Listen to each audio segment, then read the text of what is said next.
Alright, this is John Colo with growingyourgreens.com. Today we have another exciting episode for you, and where I'm at today, I'm here in Las Vegas, Nevada.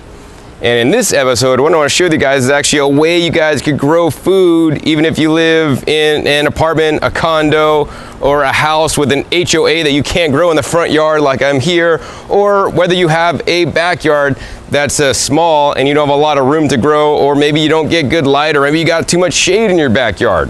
So what I want to do next actually is actually go around the back and show you guys what's growing in the backyard. So now I'm here in the backyard to show you the amazing garden. Just kidding. There's actually really not much in this backyard growing. There's a big concrete pad that takes up most of the backyard here, and then they have a little rocked in area around the edges, that could be turned into a raised bed garden. But actually the gardener today I want to share with you guys isn't even growing outside, actually. Especially in Las Vegas during 100+ degree summers where it's like 100+ degrees for like 2-3 months, literally at a time. It can be challenging to grow. That being said, I want to let you guys know that you guys can grow wherever you live, whether it's Phoenix, like my buddy Jake Mays has a garden year round, or myself, in Vegas, or the garden year round. It's possible. You just got to grow the right things wherever you live, right? That being said, many of you guys may not even have space to do it outside and don't like going outside in the summer because it's too hot. That's all right. You guys could also have a garden too, right? And the kind of garden I want to suggest for you guys is actually a sprouts and microgreens garden. And this kind of garden doesn't even grow outside. And actually, a matter of fact, I don't even recommend you guys put it in a greenhouse outside or anything like that. I encourage you guys to grow a sprout garden or microgreens garden inside, because these little baby, delicate, germinating seeds like the same exact climate that we do on the inside of your house, whether that's air conditioned, 70 to 80 degrees is just perfect to grow a sprout garden. So anyways, let's go ahead and head inside into the kitchen and show you guys just in a small amount of space, maybe like 8 square feet, how this gardener is able to grow all his leafy greens he needs. So now I'm inside in the kitchen of this gardener's home, and just because he doesn't grow outside, he could still be a gardener because he's growing food. And that's what I want each one of you guys to do, is grow some of your own food. And that's what he's doing here on this, literally this NSF Metro style rack. You could buy one of these at Costco or Sam's Club or even other places, Target I think sells something like this. It's basically just 4 feet wide, 18 inches deep, and maybe like, 6 feet tall. But as you guys can see, he's got all different kinds of both microgreens and also sprouts in jars growing on, right? And no matter your climate outside, you could always grow these plants inside, especially any time of year, whether it's hot in the summer, whether it's cool, snowing outside in the winter, right? The sprouts and the microgreens love the same exact climate that we do. And you could put a really good dent, in the different kinds of vegetables that you don't have to buy now, because you're literally growing greens. And I want to let you guys know that, sprouts and microgreens, they're some of the most nutrient dense foods on the planet. What does this mean, nutrient dense? This means they have the most amount of vitamins, phytochemicals, and phytonutrients and minerals compared to the calories. They have very low calories, but they're very nutritious. Some of the sprouts here, like this shelf here, he has all kinds of broccoli sprouts growing. These have been shown by, studies to be anti-cancer foods, right? Very powerful foods that you could grow, literally, that he's growing just in these little half-gallon mason jars. These are very inexpensive. You could buy like I think it's a 6-pack, sometimes around $12, right? And he's growing some things like the pea sprouts and also the wheatgrass and barley grass just in standard 10 by 20 flats. Super simple. So what I thought I'd do in this episode is actually share with you guys actually how he's growing. This is not rocket science. You're just germinating some seeds. And the cool thing about growing in this way is that, unlike when you grow tomatoes out in your garden, right? It could take 50, 60 days to grow the tomato plant to get it actually fruit and have a tomato that you're going to end up eating, right? In this case, literally, he's starting with raw seeds. The raw seeds he soaks for a couple days, maybe like 2 days, Well, he actually soaks them for 8 hours and then or overnight, and then he lets them grow for 2 days, and then he transplants them out, and then depending on what he's growing, in between like 6 to 10 days, he's done. And here in Vegas, especially during the summer when it's nice and warm, he's getting good sun. You know, things grow pretty fast. So these wheatgrass takes them about 7 to 8 days, and something like the sunflower greens that I'll show you guys in a minute takes them about 6 to 7 days. So, you know, that's a very quick time that you guys could be starting to grow your own food. So just imagine if you started today after you watch this video, by next week, this time, you could be harvesting some of your own greens to eat. And, you know, as you guys know, my channel is called Growing Your Greens. And it's called Growing Your Greens for a reason, because greens are the #1 under-eaten food on the entire planet, and especially in America with the standard American diet, where so much processed foods and junk foods and animal foods in excess are being eaten. So I really want you guys to focus on eating your leafy greens. My goal every day is to eat 2 pounds of leafy greens, and because these guys are 4 to 40 times more nutritious than regular leafy greens, maybe I'd get away with eating a pound of this stuff. But nonetheless, the more the better. So let's see how he's actually growing these sprouts and microgreens here. So first thing I want to do is actually show you guys the easiest thing in the whole world to grow is literally just sprouts. We've all gone to the grocery store and you see those little boxes of sprouts, and man, they're getting expensive. When I was a kid, I can remember a little box of sprouts was like 39 cents, 49 cents, 59 cents, you know, and then nowadays to buy a little thing of sprouts is like $2, man. And if you look on there, it's like only like a couple ounces of food for $2, so it gets quite expensive. Growing your own sprouts is one of the best ways to get the most nutrition and also save the most money, because literally if you're buying like broccoli seeds, which are once again one of the most nutritious sprouts you guys could grow, and here's the broccoli seeds he gets from the Sprout Man. These are certified organic broccoli sprouting seed. And I will say, although basically any broccoli seed will work, even if it's meant for growing plants outside, you know, it's always better to buy sprouting seeds specifically, because the sprouting seeds have been tested for contamination, and that's really important. Also, the sprouting seeds generally have a higher germination rate than just standard seeds. Of course, if you guys are growing broccoli outside, yeah, let your broccoli plants go to flower, set seed, and then save your seeds and use those seeds to grow your sprouts. So literally, once you have the seeds, all you need to do is like use 4 teaspoons of these seeds. What you're gonna do is you're gonna soak them overnight, about 8 hours, you know, 12 hours. Sprouts are not picky, seeds are not picky. But yeah, soak them overnight, and then you're gonna get a jar like this, right? And you're just gonna put them in a half gallon size jar with a little lid on here. You know, they make these plastic lids with little holes. If you don't want to get a plastic one that's reusable, you could use like, you know, some kind of cheesecloth or with a rubber band, but then the cheesecloth kind of gets really funky over time. I actually prefer the stainless steel mesh grid with like a little locking cap on the top. And then you just, what you do, you put the seeds in here after they've been soaked, and then you basically just rinse them. So you run water through here over the sink, hopefully you're using filtered water, rinse them out, drain all the water out like he's done, and then you basically just set it in a nice place. Now, it shouldn't necessarily get direct sun. This gets some indirect light here, which is all right, but you don't want them in full direct sun or anything. I wouldn't necessarily recommend putting these in the closet either. Maybe during the first day or two you could get away with that, but just some ambient light, you know, that's going on. And then what they're gonna do is they're gonna sprout and grow. They're gonna start growing just like, they're like little babies, right? And check this out, if I hold that up close to the camera, you guys can see, basically they're the seeds in there and they start to grow a little tail. So these tails, I mean, they're about, I don't know, 1/8 inch long right now. And this is literally like the first day of growth after he put it in here. Actually, he started these this morning.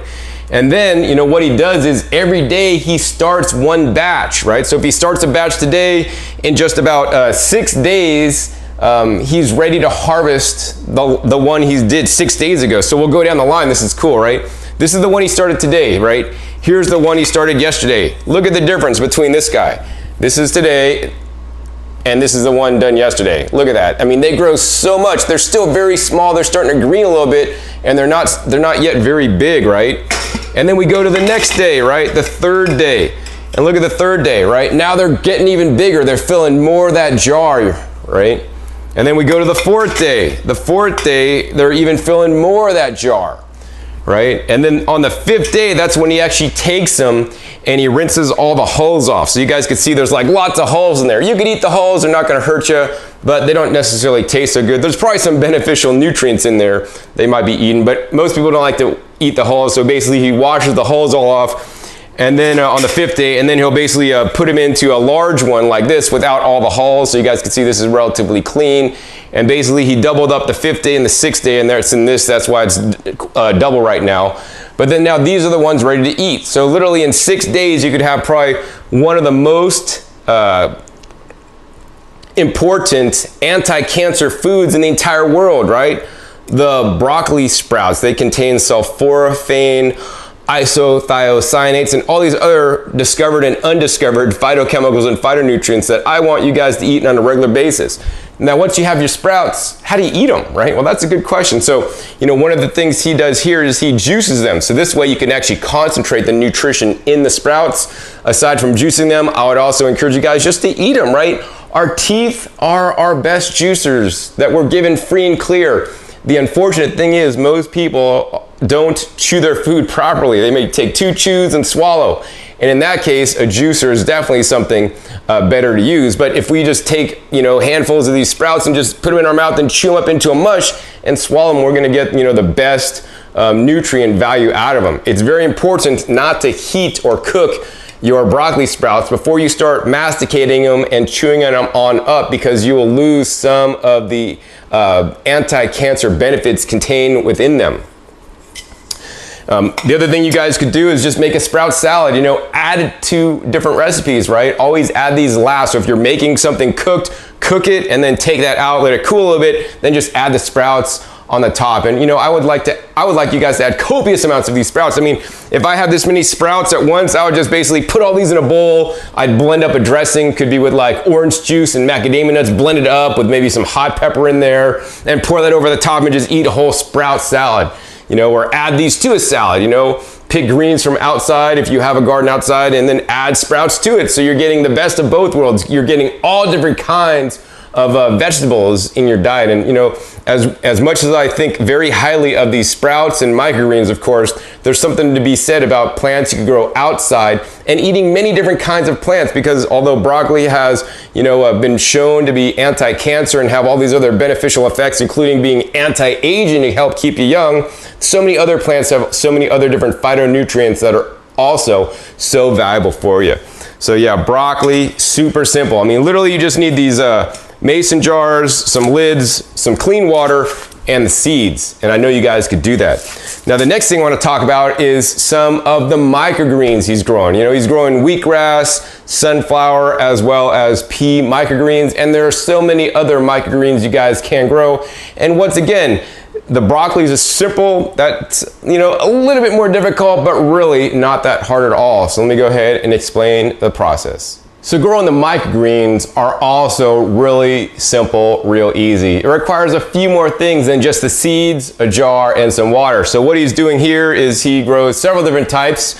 What we have here today are his stock of seeds. So I do encourage you guys to store your seeds properly. If you're doing microgreens, you're definitely gonna be probably buying the seeds in bulk. And he's storing them in basically just a 5-gallon food safe bucket here. And so what we're gonna do is we're gonna go ahead and take the lid off, and inside you guys are gonna see all the seeds.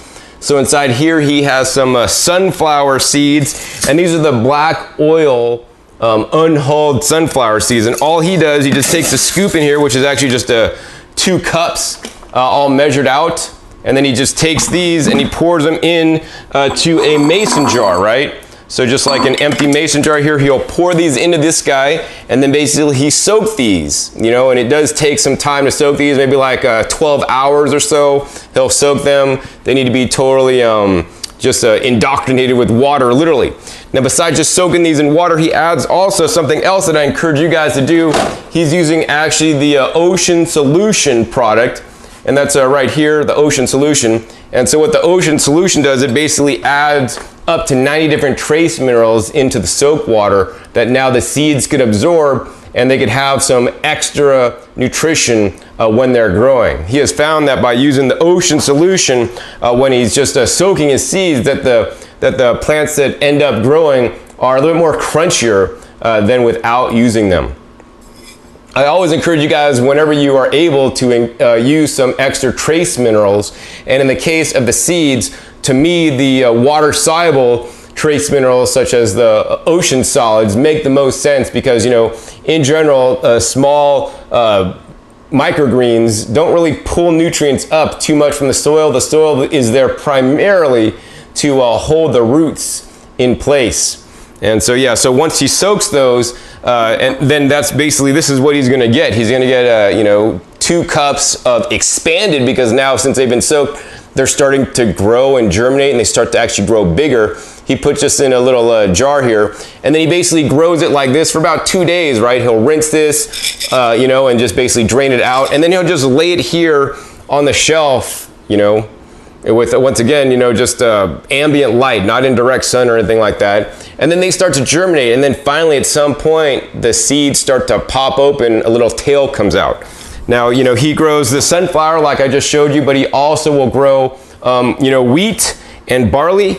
This happens to be the barley, which he uses to grow the barley grass, which you could actually just harvest and chew on and spit out the pulp, or you could actually juice. And this is the soaking barley, and then after this grows little tails, then the next step is he's just going to get one of these nursery flats. You know, these things are a couple bucks, maybe at a hydroponic store if you could find them near you. And these have, this is a closed bottom, so there's no holes in this. And then basically he'll put some soil in here. So it depends on what he's growing. So for example, for the, I think the wheatgrass, he's using coconut coir fiber material, so that's a soilless medium. And he'll just spread this on the bottom, you know, maybe like an inch or so, and then just basically pack down the wheat seeds or the barley seeds in there, and then basically he'll press those down in, maybe put some weight on it, and then actually put it and cover it and leave it in the dark. This simulates basically the plants germinating underground. And what they're going to do is they're going to send the roots down, and then they're going to start actually growing up, and they're going to turn yellow. You know, check the link down below for actually a guy, a farmer actually in Vegas who grows the wheatgrass for commercial business. And I did a video at his place with kind of more details about growing the wheatgrass, as well as some of these other microgreens. But anyways, he just puts in this, covers it, and lets it sit in the dark. And then at some point, the plants start to push up. He'll take the cover off, and that's when the plants are ready for some sun. So what he's going to do at that point is then move them onto this rack above, which let me go ahead and show you guys what's going on. So once the plants push themselves up and then basically takes the covers off, now the plants are ready to get some light. So how he does it here is actually he has this rack here in pretty much a non-sunny spot. There's a window right behind, which is actually a really nice place for the window, but there's no direct sun that comes in this window because it's on the other side of the house, so it gets indirect light all day. You know, that is enough light to grow these. And as you guys could see, here's some wheatgrass he grew, and it, you know, it's pretty green, not maybe like super dark rich green, but you know, it's growing fine, right? And actually, you know, I like to do some light deprivation or not give it full intense light, because you know, there's pros and cons of light. You know, with excess light, things might get kind of lazy. In this case, I like that he's actually growing it in a not super lit area, because the plants are like, okay, I want to get more light. I need to grow taller to reach the light, and they keep growing, but they can't get the light because, you know, unlike, you know, us, they don't have legs, they can't move, so they're trying to reach for the light, and they're not getting as much light, so they might grow a little bit thicker, you know, or taller to reach for the light. Plus, I mean, this to me looks pretty green.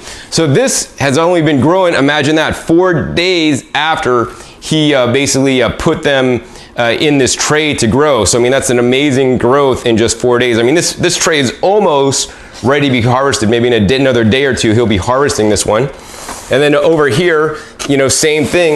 This is actually the barley grass. So I mean, most grasses or, you know, seeds, and you know, if you're cheap and you don't want to get the sprouting seeds, you guys could get, you know, seeds at your health food store in the bulk bins, right? Hard winter wheat, you know, that'll grow into the wheatgrass. But this is the barley grass here, and you could get raw barley that has not been heat processed, and it'll grow into the barley grass. You know, you could get kamut seed, right? You could get ancient grain seed. So einkorn is, I think, an ancient grain seed, like it's an heirloom. You could grow heirloom wheatgrass. Once again, this is only 4 days. This is ready to be harvested.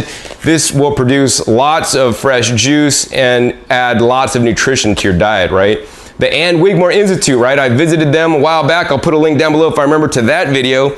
You know, they grow their wheatgrass and they've been educating people about the power of wheatgrass. I mean, there's whole books written on wheatgrass and the power and effects of not only the chlorophyll in the wheatgrass, but also the different enzymes and phytochemicals, phytonutrients, and also the minerals. Many people don't know that the grass family of plants, which include, wheatgrass, barley grass, sugarcane even is a grass, lemongrass, they can absorb up to 90 different trace minerals from the soil. So these are very rich sources of minerals. And, as I mentioned before, he's soaking these in the trace minerals.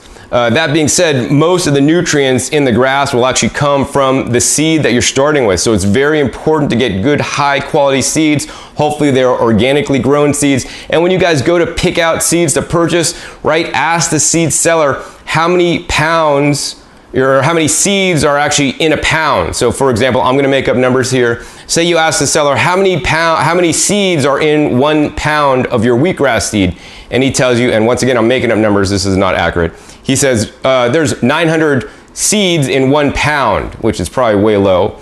And then you ask another seller how many seeds per pound, and that seller says there's 1,000 seeds, per pound. And then which one do you want to buy? And you're thinking, John, I'm going to buy the one that's 1,000 because you get more seeds. Well, especially if sprouting and you want, the healthiest plants, you actually want to get the number of seeds that are the lowest, because think about it. If the seed count is higher, that means each seed is smaller. That means the germ is smaller. That means all the energy, all the nutrients in the seed is less. You want to actually get the seed that actually are the largest, because that's going to have the most stores of the nutrients for that seed to grow into your grass before they start absorbing the nutrients from the soil. So, I want you guys to maximize the amount of nutrients doing these little things like he's doing here with the ocean solution to add the trace minerals, like buying higher quality seeds that have more, nutrients in them to begin with. So yeah, this is after 4 days, and I think, these pea sprouts also, he likes to grow, and these also grow relatively fast. And so this is basically his shelf to basically get them germinated, get them started. But before he harvests these, he really wants to get them to green up. When you green them up, they contain more chlorophyll, and that's when, the plants really start pumping some nutrients into the little blades. Now, before I show you guys that in a different area of his kitchen here, I want to share with you guys how he waters. Watering these guys are not hard. I've been places that basically like to bottom water and water on the bottom. Here in Las Vegas, this is a very dry climate that literally liquid gets sucked out of the air and you dehydrate when you're sleeping. Basically, all he has is just this very simple pump sprayer, right? Pumps this up a little bit and then basically press this, and it basically just sprays the plants down on the top, and maybe get some water on the bottom. And he waters the appropriate amount. And this is, where I see many people, in my opinion, fail, and they fail by basically overwatering. They think plants need a lot of water to survive. And you know what? Plants are resilient. They've had to live out in nature for thousands of years before man invented watering devices and had to water them, right? They've had to send their roots down. They'd have had to absorb their own water from the rain when it rained occasionally, or, whatever. So basically what he does is, and he found that the pea sprouts don't need that much water. So all these guys, he literally takes a sprayer, might spray them down adequately enough, only once a day, so it doesn't take a lot. Don't drench these guys, right? If you water too much, you're gonna see mold problems. So, going through here on his plants, I'm actually just seeing roots. I'm not seeing any mold issues on these guys here. Nice and healthy. To me, these guys look a little bit dry, but every day what he'll do is when he's in the kitchen making food or whatever, he'll just do a thirst assessment. And what's a thirst assessment? Well, you could tell if you're thirsty by, kind of feeling in your mouth. If your mouth kind of feels like, hey, I'm thirsty, like I'm getting that feeling right now. I'm thirsty, right? But how do you do thirst assessment on the plants? Well, basically, he comes here and he just lifts these guys up. And he lifts them up, and he's like, all right, it's pretty heavy. That's got enough, water in there. That's good. Once again, you could come up to these guys. Oh, yeah, they're pretty heavy. Now, if he came up and lifted up and it whoop, and it just using the same exact, strength, and it just went up easy, it was like empty and dry, and then you'd want to water. I mean, I use the same technique on some of my potted plants in my greenhouse. I mean, number one, in my greenhouse, I could see the soil, see if it's dry, but here the roots are literally covering everywhere. And then also I lift up my pots to see if they're light, and if they're light, then it needs water, you know, no duh. Super simple, super easy. So yeah, once a day watering, that's all it takes. So anyways, after he's grown it over here for a couple days, then he takes it up to his greening up area. So let me go ahead and show you guys that one next. So now I want to show you guys actually his greening up area, actually in his living room over here, and it's actually on the other side of the house with a nice large window that gets good sun, right? And so what he does is after growing over there for a couple days, like in, you know, not direct sun, the plants are like reaching for the light, then he brings them over to the other side next to this window, and then he sets them over here so that they get really good light. This will help them to green up so they're ready to eat, also make them more nutrition rich. So what we have over here are some sunflower greens, and these guys are actually looking quite healthy, quite good. And these guys have been growing for a total of 5 days. 2 days, you know, we're literally soaking in those jars. Then he spread out the seeds, put them in here, and they were basically off like a rocket. So literally just after 5 days, they're already this tall, and these are of harvestable stage. That being said, I want you guys to get the most bang for your buck and let them grow maybe another, you know, 2 days. After another 2 days, then they're totally ready to be harvested. How do you know when they're ready to be harvested? Well, number one, I would encourage you guys to like basically harvest them while they still only have their 2 baby leaves, right? Same with the wheatgrass, right? Wheatgrass will have a single blade, and once it starts to joint, that means when it sends out the second blade and kind of splits, right? You should have harvested before it joints. And same thing on these little baby sunflower greens. You guys could see there, that's one little sprout. There's only the 2 baby leaves. And what we want when we're eating sprouts are just the baby leaves, right? Once this grows longer and has been sitting around longer, it's gonna send out a 3rd leaf, right? You wanna harvest it before the 3rd leaf comes out. But don't worry, if you're lazy and you forget a day and you forget to check it, if the 3rd leaf is out, they'll be like, I gotta throw them out now. John said I can't eat. No, you wanna harvest them oddly when there's 2 leaves, but if there's 3 leaves or 4 leaves or they get a little bit bigger, don't worry about it. They're still great food to eat. I want you guys to eat them because you already took all the time to grow them, right? And I'm gonna try this guy. Wow, those are some quite good. You know, one of the main benefits I see to the sprouts and the microgreens is that they are alive. These are foods that are alive. How many foods do you guys eat that are actually alive, right? If you guys still eat like, you know, animals, right? They're definitely not alive when you're eating them, right? They've already killed them and you cook them. They're totally not alive. But the sprouts, right? These guys, if you pick one and eat one, it's totally living, it's totally alive. What are the things that you guys could eat that are alive, right? Well, like vegetables, even if they're vegetables and I go out to my backyard and pick them, once I pick them, they're not quite alive anymore, although I bring them and then eat them. You know, it'd be better if I just leave the plants on the plant and then just, you know, eat it off the plant. But yeah, I mean, there's a lot to be said about living and live foods. You know, the live foods contain more energy, and also this thing called prana, chi, life force, you know, biophotons, whatever you want to call it. And this is yet another way or another nutrient that I believe most people are deficient in. And that's why a lot of people have low energy, because they're not eating these foods that are full of life or full of life force energy, you know. And so that's why I love eating freshly harvested foods from my garden. And the optimal way to use your sprouts is, you know, if you use 1 tray a day, make sure that you always have 1 tray a day ready to be harvested. So the day that you're ready to harvest, you basically don't just cut it and like put it in your fridge. You know, but doing that is still better than like probably other things you're eating. But I want you guys to know the best information, and to do the best, you want to just grow it, and when you're ready to harvest it, you cut it and you juice it, you cut it and put it in a salad that same day. And a matter of fact, don't even cut it until you're actually going to be using it. That way you're going to maximize the nutritional benefit for you and your family. So yeah, just 2 more days on this, 7 days. And then these guys, I think these guys maybe like could be harvested now. He's going to let them get a bit taller before you harvest them. But that's the amazing thing. When you guys grow your own food, nobody's dictating to you guys when to harvest your food, right? If you go buy sprouts at the grocery store, like in a little package, right? They've already dictated to you when you need to eat those. Or if you go buy lettuce or tomato, right? And in the case of tomato, it's clearer to most gardeners that, you know, they're choosing the point in time to harvest a tomato when they're not even close to being ripe so that they can make the shipping and not expire and not go bad. And, you know, to have the best food, you want to harvest at the appropriate time. So whether you want to harvest them young a little bit because maybe you don't have some greens for that day and you need to harvest them, like I would harvest these if I needed greens, or you could let them grow a day or two when they might be a bit taller, and you'll get more bang for your buck, especially when juicing them, because, you know, basically every day that all you're adding is water, so that's like really, I mean, really cheap. You're getting a lot more nutrition for that water that you're investing in the plants to grow, more phytonutrients, phytochemicals, vitamins, and minerals for you. And oh yeah, the other thing is that this is not anything special. He doesn't have some special kind of rack or anything. This is literally just like, actually it's a fairly nice coffee table that he's using, that he's covered with this plastic so the water doesn't drip down. But once again, you know, these little trays he's using have no hole, so they're not going to drip unless, you know, he does something really bad or it gets a hole or something like that.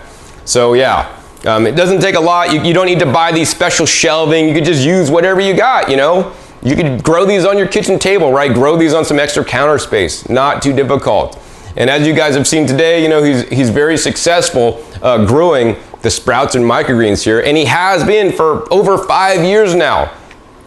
What I thought I'd do next for you guys, actually, I want to sit down and interview the gardener here that's growing all these sprouts and microgreens, and you know, find out more about why he's growing the most nutritious foods on the entire planet, and continues to do this on a day-to-day basis, literally for his health. So now I'm here with Dave Gill, and he's the gardener here that has this indoor garden. I'm trying to get him to garden outdoors, and maybe next season he'll do that. But meanwhile, he's been so successful growing indoors, he doesn't feel the need to do that. Well, at this point.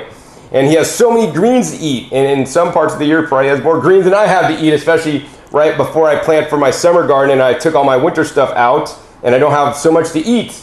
He has this stuff each and every day, and that's the value of the sprouts and microgreens, right? You guys could have this any day of the year, no matter the climate changes or non-climate changes or the weather outside or whatever is going on. And as you guys saw in little as, 6-7 days, you could be having some amazing sprouts to eat. And we're going to ask Dave some questions today about why he grows the sprouts and microgreens, why he's so into it, and how he's even able to do this keeping a full-time job, right? So, Dave, the first question I want to ask is, why did you start growing all these microgreens and sprouts? Well, John, it all started about 7 years ago. I was diagnosed with prostate cancer back in 2010, and I studied a lot. I was not raw vegan. Prior to that, I was a sad diet eater. And when I studied what raw food can do for you, I started growing, and I changed my diet. And just within 1 week, I changed my diet 100% raw. Start juicing a lot and start growing stuff. You know, I initially started with wheatgrass and barley grass. Then I move on to other greens as well in sprouting. And so you've been growing now for like, what, 5 years? At least 5 years, yep. And so you found out you had the prostate cancer. So how was the cancer affected by, getting rid of all the junk food and the standard American diet and going on towards a healthy diet rich in plants, but more importantly than just rich in plants, rich in some of the most nutritious plants such as the sprouts and microgreens you're growing? Well, it just changed my life drastically. I did not do chemo, radiation, any of that stuff, no surgery. And I decided to make a change. Of course, higher power was involved in me making the decision. And changing, diet really helped me. I lost 30 pounds within 3 months. And I started cleansing colonics, enemas, and started cleansing my liver and stuff like that. And I was losing a lot of weight, and I also started feeling better.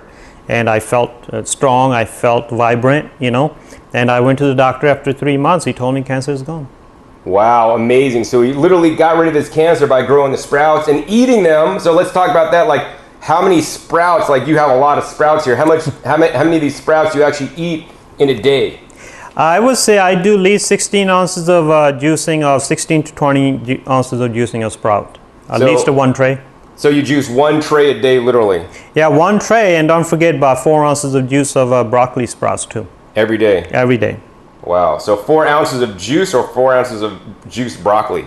4 ounces of broccoli juice. Wow, so you juice as much as you need to make 4 ounces? Yes. Yes. And so how much of that would this be? Would that be like half of this or? Actually, it's about 4 teaspoons. No, of the finished sprouts. Half. Because this was 4 teaspoons of seeds. Right. But then to juice this, they get 4 ounces. So use about half of this. Half. Yep.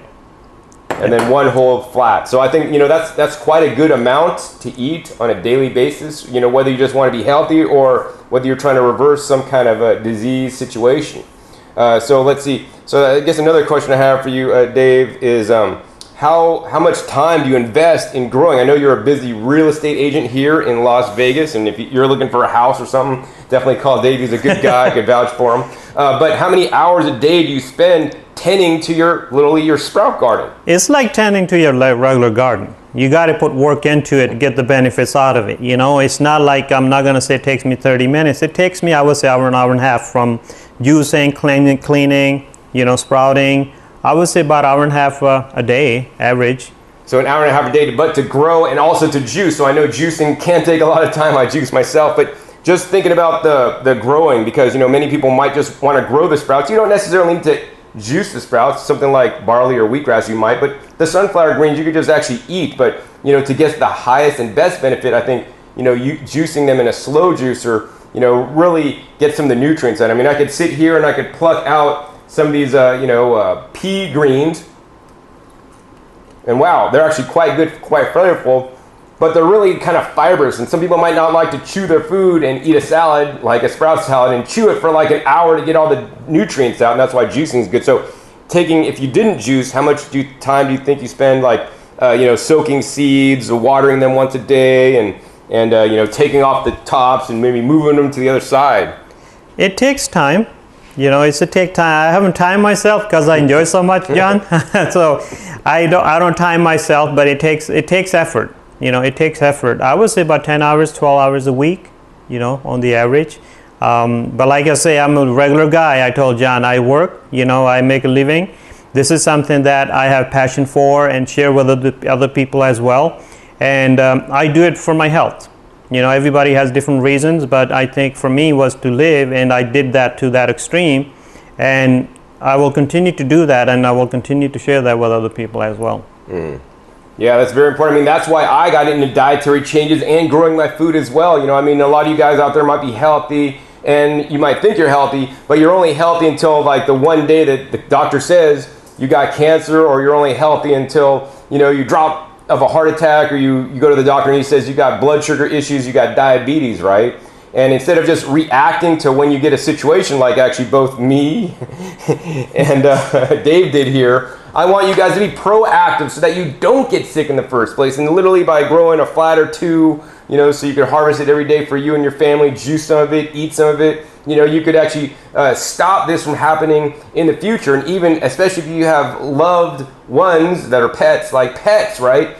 Cats and dogs, they like to chew on wheatgrass. Grow some for them. Of course, I wouldn't eat the stuff they licked or anything, but give some to them. Juice some and give some to your pets so that they don't get these modern illnesses either that, in my opinion, are caused by the modern diet, including highly processed foods, GMO foods. I mean, that's another reason why people grow their food, is to get away from the GMOs. So let's talk about the seeds, actually. The seeds are probably the most important thing that you need to have, good quality seeds, and hopefully organic seeds when you do the sprouting and microgreens. So Dave, where do you get your seeds from? Because I know you've bought them from all over, many different places. You've tested over these 5 years. I bought them here, they didn't work. I bought them here, weren't so good. I bought them here. Oh, and these ones work really good. What are your sources so that people out there could, use these sources too? Absolutely. Well, there's no one source for all the seeds. You kind of have to test and try it. And I tried them different places, different areas. I bought from Nebraska. Nebraska has some nice seeds in there as far as pea sprouts are concerned. But when it comes to their sunflower sprouts, forget it. So sunflower sprouts I get from outlet in Utah. Okay, and obviously these comes from Sproutman. So the place in Utah, do you know the name? I have to. I can get you the name for that. Yeah, it doesn't come off the top of my head, but I'll post down below in the description if you want to know where he gets the various seeds, so you guys know the best sources. Yeah, those are the best sources, and then again, you have to try it. It depends on the weather where you live in and how they grow. In Vegas it's dry, so it may not grow the same as some other places. You may have more humidity. But for Las Vegas, these are the seeds, these are the outlet works best for me, as I have tried the others. So since you've been growing for 5 years, what are some of the tips and things that you've learned over the 5 years that maybe like you used to do when you first started, and what's different than how you do it now? Well, a lot different. I must burn out maybe 20 pounds of seed just making mistakes from trials and errors. So right now, I think I perfected my skills as far as growing is concerned. I think it's very, very important to get the right soil, organic soil. Okay, don't be buying cheap soil with chemicals and stuff. I get organic soil for my seeds, and I also do coir, coconut coir. Obviously, coconut coir doesn't grow everything, so you have to kind of, like I said, it depends on your weather, depends on where you at. But basically, try to get just the organic soil to grow. You want to grow something is nice and clean, and because you want to eat something that's nice and clean for yourself. So when do you use the coconut coir, and when do you use the organic soil, and for what seeds do you grow each one? Well, coconut coir, I pretty much use it for my wheatgrass, barley grass, sunflower sprouts. I don't use it for my pea sprouts, because pea sprouts, when I use it, for some reason they don't grow as tall. They're kind of dormant. I don't know why. So I say, okay, soil might have something to do with it. So I just started doing organic, and they just grow like crazy, within 6-7 days.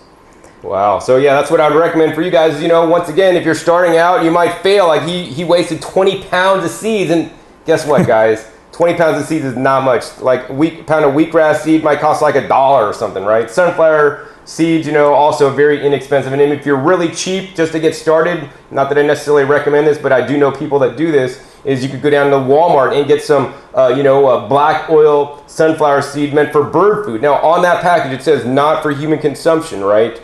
I've eaten those before. I've had friends that eat them. Not that I necessarily recommend them, because you don't know what kind of chemicals or sprays are on there. And make sure you read the ingredients if you are going to do that, to make sure that they're not coating in oil or adding preservatives to it. That being said, it'd be best to get some good quality seed sources that are meant for human consumption, like the ones that I'll be putting down below, thanks to Dave here.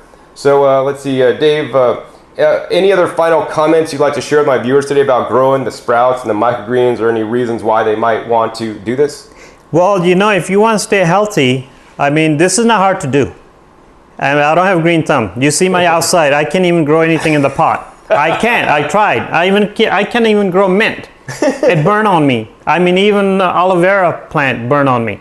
So I don't have green. I'm a professional. I got a real estate career for the last 20 years. This just works for me. And I believe it works for me because this is what is healthier.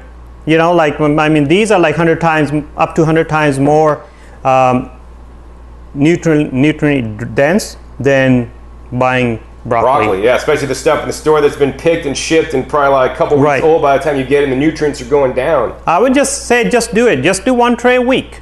What do you have to lose? Just try 1 tray a week of some sort of seeds.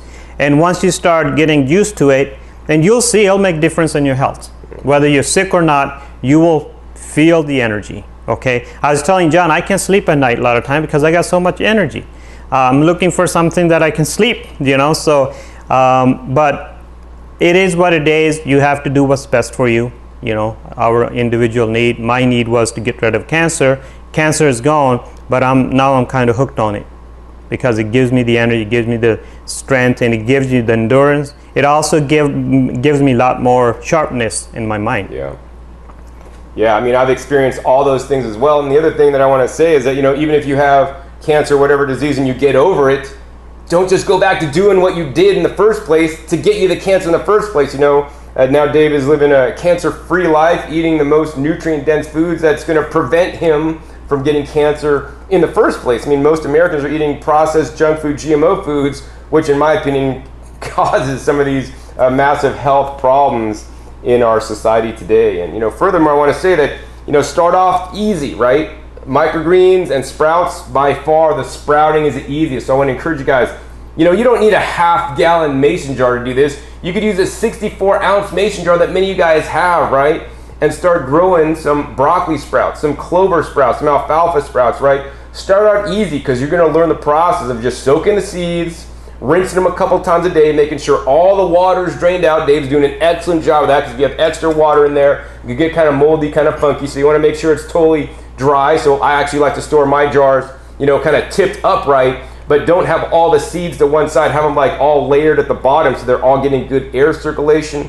I mean, jars are super simple. Most of you guys own them. There's also other contraptions and, you know, sprouting things and bags, but jars work, and you just got to get used to it. And once you're able to grow these little sprouts here, then you should graduate literally and move up to growing the microgreens, you know, like Dave's doing here. That's the next step, because literally the first step is you're just sprouting the seeds, soaking them, and then germinating them in the jar for 2 days until they start to grow, and then you lay them out in the trays, you know, to grow them into the full size.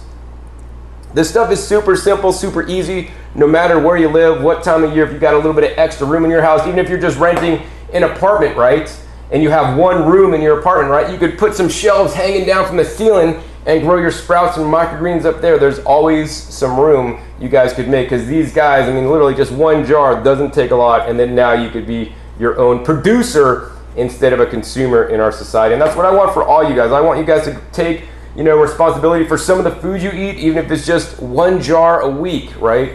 That amount could just spark that little fire within you. And yeah, you might mess up, right? But as Dave said, he can't grow anything outside, but he's been ultra successful at growing this. And what I'd say to that is that, you know, whatever you practice, you'll get good at, right? My girlfriend, she loves playing the flute. She's practicing every day. She's getting better and better playing the flute every day, right? I'm gardening every day. I'm getting better and better. And the thing that I want you guys to know is that we learn from our mistakes. We don't learn any other way. If you're always successful, you're really not going to learn anything. But it's when you mess up, you're like, oh, I figured out not to do it that way because it doesn't work. And then you're going to try a little bit different. Growing sprouts is not that difficult.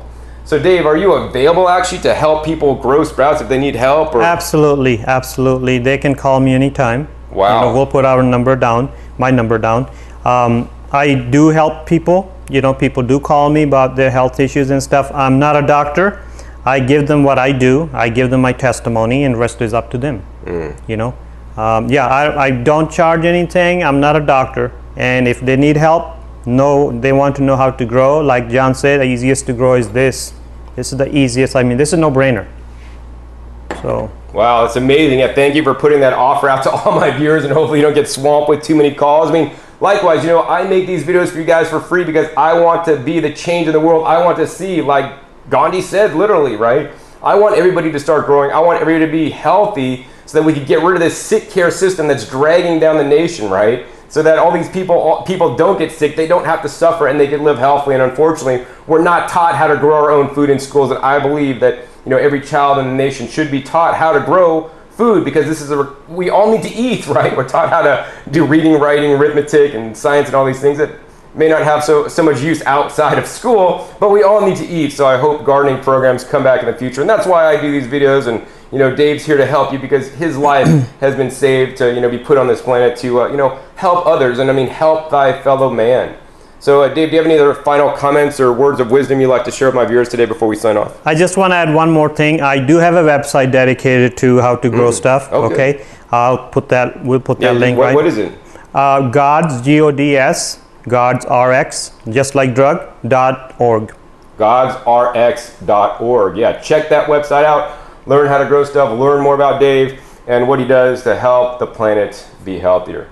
So anyways, if you guys enjoyed this episode, want me to come back to Dave's place again and do more in-depth videos with him, please be sure to give me a thumbs up. That'll let me know that you guys like this video, and I'll come back and maybe we'll show you the whole process of starting everything, and maybe he'll even start making videos on his own. I don't know what's going to happen. Also be sure to click that subscribe button right down below so don't miss out on any of my new and upcoming episodes. I'll be coming out every 3 to 4 days. You never know where I'll show up or what you'll be learning how to grow on my YouTube channel. And finally, be sure to check my past episodes. My past episodes are a wealth of knowledge, over 1,300 episodes, teaching you guys all aspects on how you guys can grow your own food at home and become independent of the system so you could buy less food, save more money, and get healthier all at the same time. Finally, be sure to share this video with somebody else that wants to grow some food but has been scared to grow outside. Growing indoors is a lot easier than growing outside, let me tell you guys, and plus you have very minimal investments in equipment like a jar, some seeds, and some good purified water to get you guys started. So with that, my name is John Colett with growingyourgreens.com. We'll see you next time, and until then, remember, keep on growing your sprouts.